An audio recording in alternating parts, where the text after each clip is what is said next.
The warning not to disinter evil spirits is the plot of many movies and books. For some reason it speaks to the collective human psyche in some profound and meaningful way.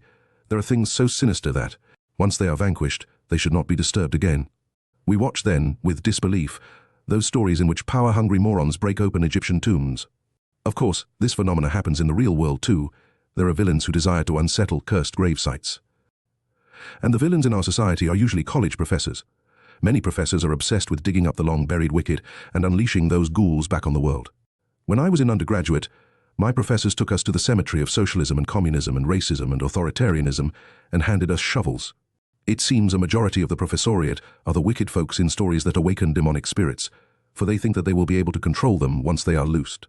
They listen to no one who exhorts them to leave those ideas alone, not even those who have lived through awakened evil in other lands and have warned them not to agitate the sites.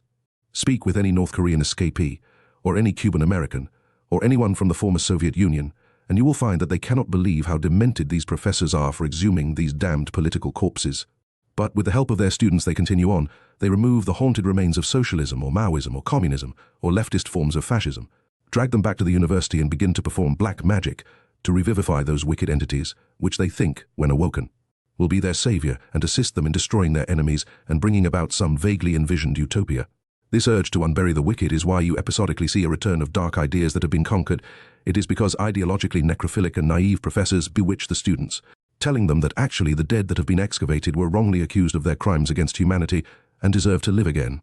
Or they claim that the dead ideologies were corrupted against their nature, and now, since these new unearthers have achieved moral enlightenment, they are able to properly deploy these doctrines to the world. The sane, on the other hand, know that wanting to exhume such philosophies is a sign of moral benightedness, along with an extreme naivete and narcissism. Naive in that they do not actually have a grasp of evil or of human nature. Narcissistic because they think they can harness and wield diabolical political energies. It's the political equivalent of the conjuring of demons or channeling of devils.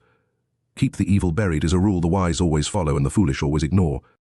Sadly, many students, perhaps nearing a majority nowadays, believe their professors' claims, however, and subsequently help to spread horrors throughout their nation, their workplaces, their social media communities, and even their family and friend groups. Students in prior generations were sort of useful idiots, but these present generations are conscious actors. They've accepted the lies fully and eagerly seek out professors that are the best so-called archaeologists. It should be observed that the unearthers are not stupid.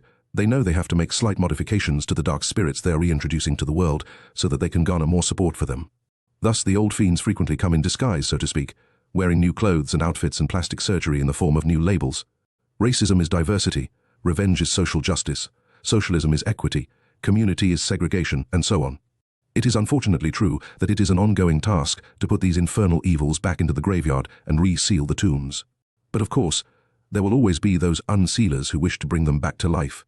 And what is worse is that the resuscitated wicked dead are quite frequently only put back down after these ideologies have caused severe destruction, street fighting, mayhem, famine, violence, disappearances, riots, and genocide among other calamities.